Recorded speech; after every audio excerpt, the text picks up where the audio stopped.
Барлықтарыңызға сәлем достар, менің каналыма қош келдіңіздер. Бүгін сіздермен өте тез дайын болатын және де дәмі өте керемет кекстардың рецептімен бөлісетін боламын. Бұл кекстардың дәмі өте керемет, барлықтарына ұнайды және де кез келген уақытта жасап бере алатындай құраммен жасалады.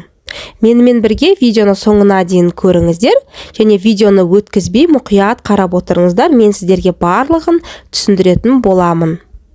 Және де менің арнама тіркелмеген көрермен болсаңыз, каналыма тіркеліп лайк басып отырыңыздар. Бізге керекті құрам бұл жерде ұн, айран, құмшекер, жұмыртқа, сұйық май, қопсытқыш және де ванилин қажет болады. Ең алдымен ыдысымызға 3 жұмыртқаны жарып аламыз.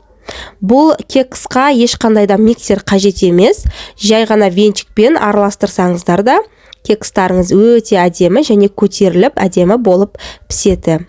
Жұмыртқаның үстіне құмшекерімізді салып, жақсылап аппақ болғанша осылай венчикпен араластырамыз. Жұмыртқа мен құмшекерді жақсылап араластырып болғаннан кейін үстінен айранымызды құямыз. Менің айраным қолдың айраны, сіздер қолдың айраны болмаса, дүкендегі айранды да қолдана берсеңіздер болады. Және осы үшеуін араластырып болғаннан кейін үстінен сұйық май құямыз. Барлығын бір келкі масса болғанша жақсылап араластырамыз.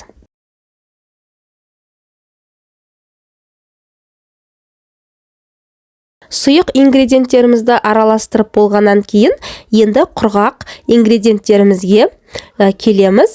Біз ұнды, ванилинді, разрыхлительді үшеуін жақсылап осылай ситодан өткізіп аламыз. Міндетті түрде ситодан өткізіңіздер, сонда сіздердің кекстарыңыз әдемі болып көтеріледі және де өте жұмсақ болып шығады.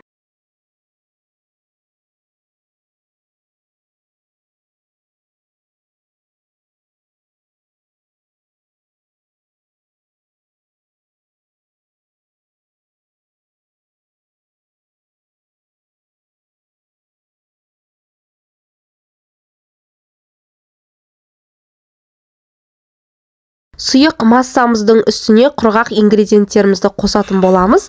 Мен 3-ке бөліп қостым, барлығын бірден қосып жібермеңіздер, әйтпесе кекстарыңыз қатты болып шығады. Жәймеңдеп, мен 3-ке бөліп қосқандай, сіздерде 3-ке бөліп қоссаңыздар, кекстарыңыз жұп-жұмсақ болып шығады. Кекстарыңыз мінсіз, жұмсақ, әдемі көтерілсін десеңіздер, ұнды 3-ке бөліңіздер және де әр ұнды салған сайын венчикпен араластырып отырыңыздар.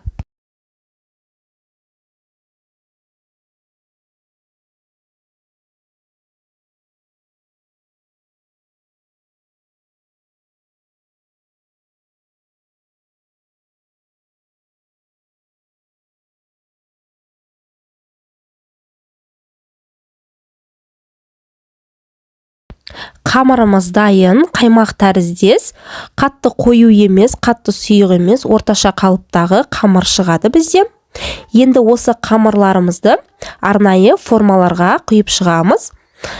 Қатты толтырмаңыздар форманың ішін, өйткені құрамында разрыхлитель болғаннан кейін біздің кекстеріміз көтеріліп пісетін болады.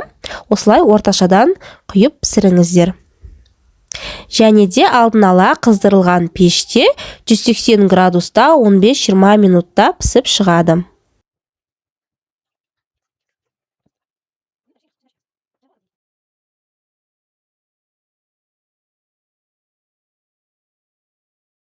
Достар, біздің кексіміз пісті.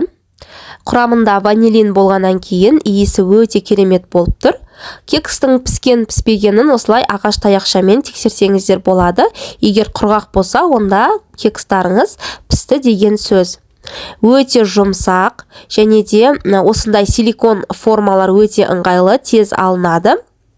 Кекстарымыздың арасы толықтай піскен, пористый болып шықты кекстарымыз. Сіздер де тура осылай жасап, отбасыларыңызды қуанта беріңіздер. Назарларыңызға рахмет.